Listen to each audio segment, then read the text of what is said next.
Halo semuanya, kembali lagi bersama saya, Yonita Putri Utami. Pada video kali ini, saya akan membahas mengenai materi Circular Queue.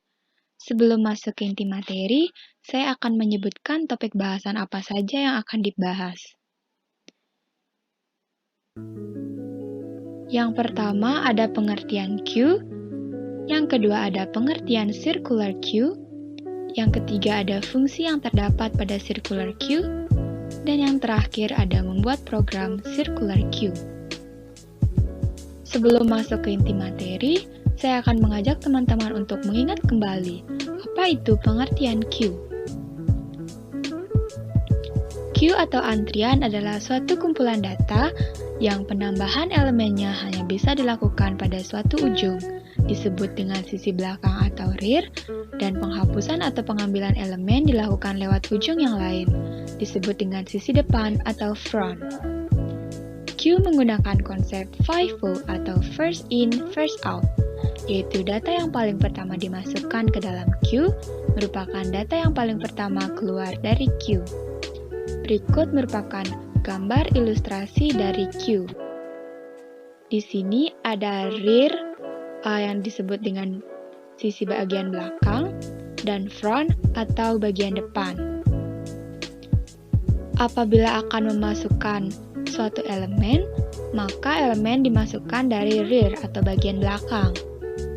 Kemudian, jika kita akan menghapus elemen, maka elemen dihapus dari bagian front atau bagian depan. Selanjutnya, ini merupakan contoh dari penerapan queue. Contoh dari penerapan queue dalam kehidupan sehari-hari adalah pada antrian dalam sebuah bank.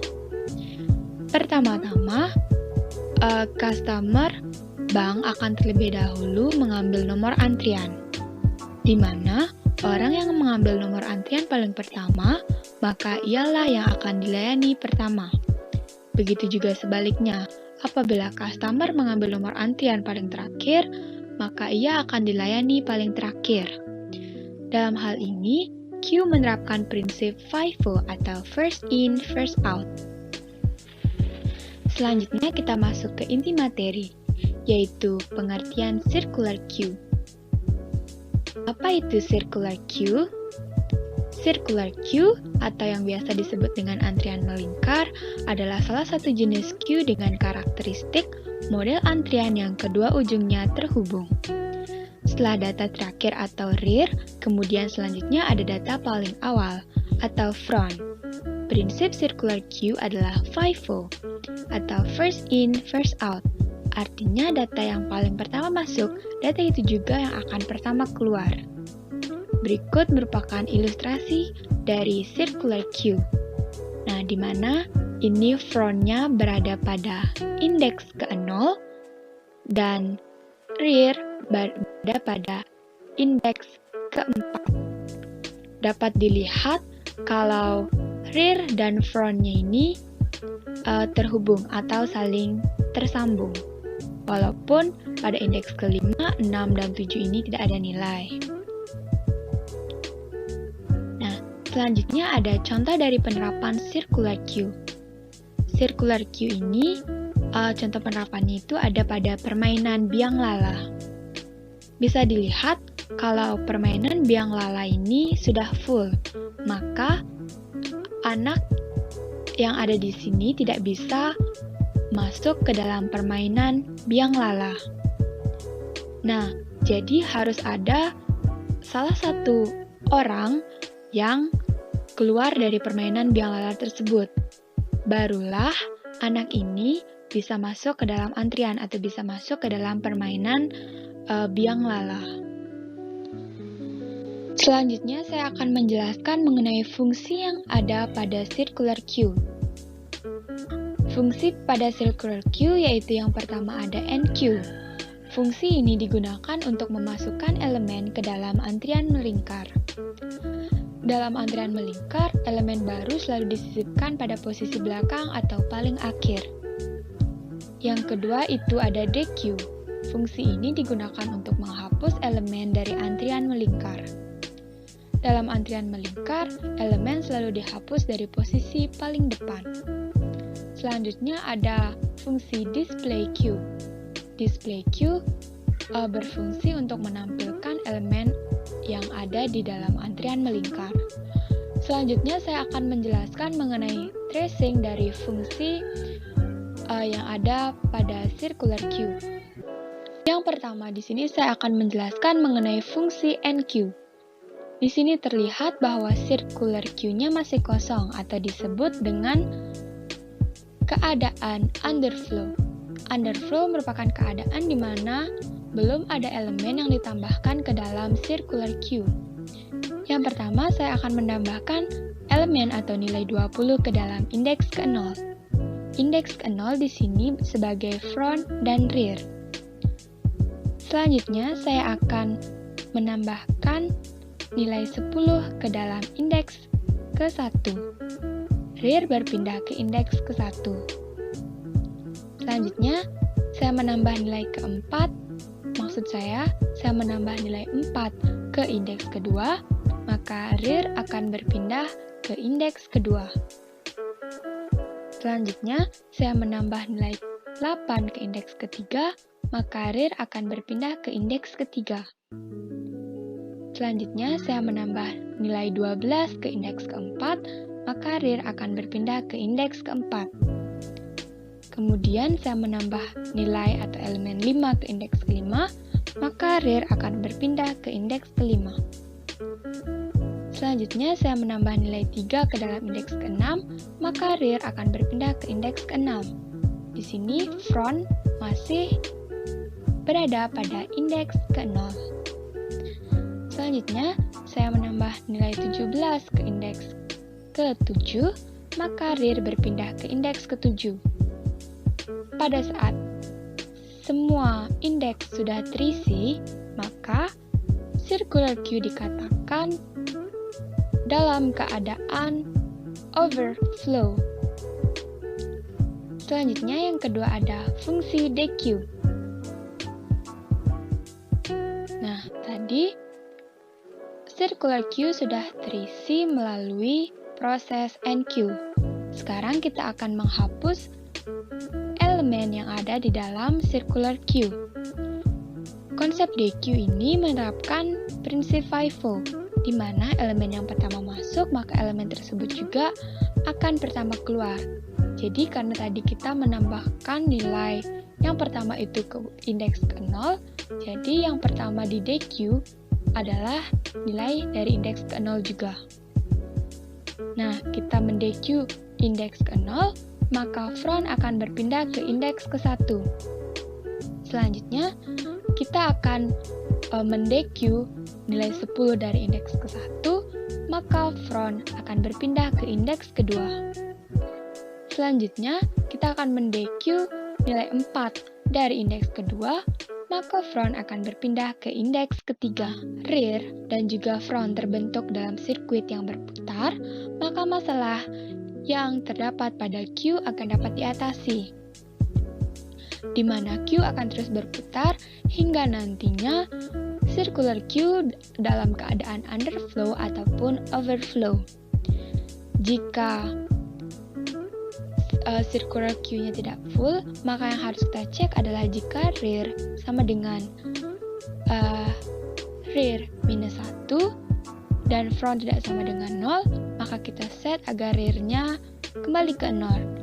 Maka dari itu kita akan dapat menambahkan elemen baru. Kondisi underflow terjadi jika front sama dengan front minus 1 modulo n, maka akan terjadi underflow. Selanjutnya saya akan membahas mengenai membuat program circular queue menggunakan bahasa C++. Berikut adalah pendemoan dari program circular queue. Nah, selanjutnya saya akan menjelaskan mengenai membuat program circular queue menggunakan bahasa C++. Yang pertama di sini ada include bits stdc++.h, kemudian ada using namespace std. Di sini ada heading berupa struct Q. Header struct merupakan kumpulan tipe data yang dijadikan satu kesatuan yang memiliki banyak tipe data, di mana setiap tipe data dapat diakses. Kemudian ada inisialisasi variabel. Di sini ada variabel rear, front yang bertipe integer, kemudian ada variabel size dan array yang juga bertipe integer. Kemudian selanjutnya, program akan menerima input dari fungsi berupa integer s, di mana front sama dengan rear sama dengan -1 dan size sama dengan s. Kemudian array sama dengan new integer s. Pada circular queue itu ada fungsi void enqueue yang menerima input berupa integer value, kemudian ada dequeue dan ada display queue. Selanjutnya, di sini ada fungsi untuk membuat circular queue. Fungsi yang pertama yaitu ada fungsi enqueue, di mana fungsi ini menerima inputan berupa integer value. Nah, jika fungsi tersebut memenuhi syarat pertama, nah ini adalah syarat pertamanya, maka fungsi akan menampilkan atau menampilkan output berupa Q is full, kemudian return. Nah, jika tidak memenuhi syarat, maka lanjut eksekusi else if, di mana front sama dengan -1, maka eksekusi front sama dengan rear sama dengan 0, kemudian array rear sama dengan value. Kemudian jika masih tidak memenuhi syarat, maka lanjut eksekusi else if, di mana jika rear sama dengan size -1 dan front tidak sama dengan 0, maka eksekusi rear sama dengan 0, array sama dengan value. Jika tidak memenuhi syarat pertama, kedua, dan syarat ketiga, maka akan dieksekusi else. Maka indeks dari rear akan terus bertambah 1. Fungsi yang kedua itu ada fungsi untuk menghapus elemen pada circular queue atau fungsi dequeue. Nah, di sini dequeue itu tidak memiliki inputan karena dequeue merupakan fungsi untuk menghapus data atau elemen dari suatu antrian. Nah, jika syarat pertama ini terpenuhi, maka fungsi akan memberikan output berupa Q is empty. Nah, kemudian jika tidak terpenuhi, maka fungsi akan menghapus nilai yang ada pada indeks yang lebih awal, yaitu elemen yang berada pada indeks ke-0. Setelah itu, front akan berpindah ke indeks selanjutnya. Fungsi yang ketiga itu ada fungsi untuk menampilkan elemen yang terdapat dalam circular queue atau fungsi display queue.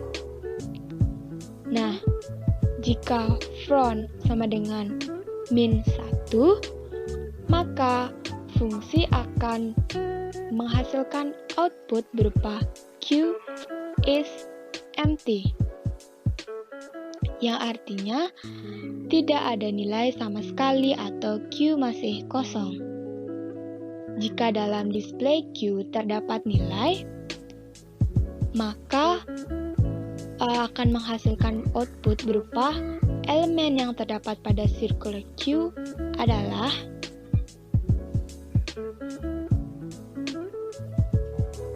kemudian selanjutnya ada program inti.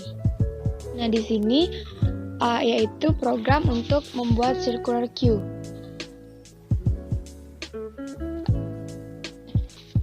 Ini merupakan program inti atau program utama.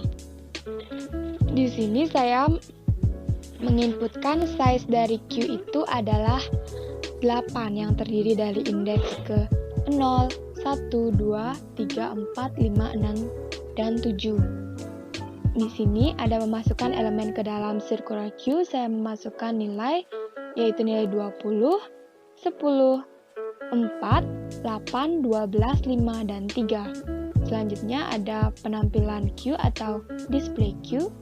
Selanjutnya ada fungsi untuk mendelete atau menghapus elemen dari queue yang disebut dengan dequeue. Kemudian ada fungsi display queue. Nah, selanjutnya di sini saya mencoba menambahkan kembali elemen ke dalam circular queue, yaitu saya menambah nilai 9, 20, dan 5. Kemudian di sini ada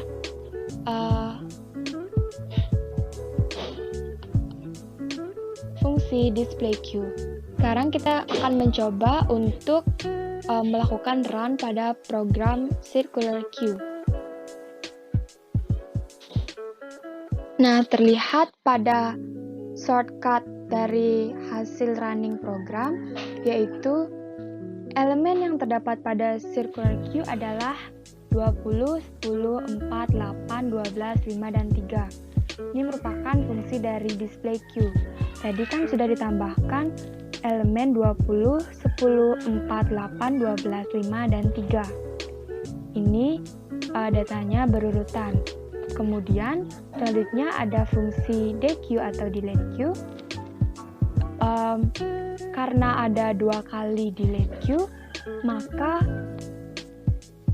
elemen yang terhapus adalah elemen yang berada pada indeks ke-0 dan indeks ke-1, yaitu nilai 20 dan 10. Kemudian selanjutnya ada fungsi display queue atau menampilkan queue. Karena elemen 20 dan 10 sudah terhapus, maka sisa elemen yang ada di dalam queue itu ada nilai 4, 8, 12, 5, dan 3. Kemudian selanjutnya kita akan menambah elemen yang ada pada circular queue. Di sini saya menambah elemen, yaitu dengan menginputkan nilai 9, 20, dan 5. Sudah terlihat di sini bahwa terjadi penambahan elemen, yaitu adanya elemen 9, 20, dan 5. Kemudian selanjutnya di sini saya mencoba untuk menambahkan kembali atau meng-enqueue nilai 20 ke dalam circular queue. Nah, di sini terlihat bahwa queue itu sudah full atau seluruh indeks yang ada di dalam queue itu sudah terisi. Nah, itu dia tadi mengenai penjelasan tentang materi circular queue. Apabila ada kesalahan, saya mohon maaf. Sekian dari video ini. Sampai jumpa di video selanjutnya. Goodbye.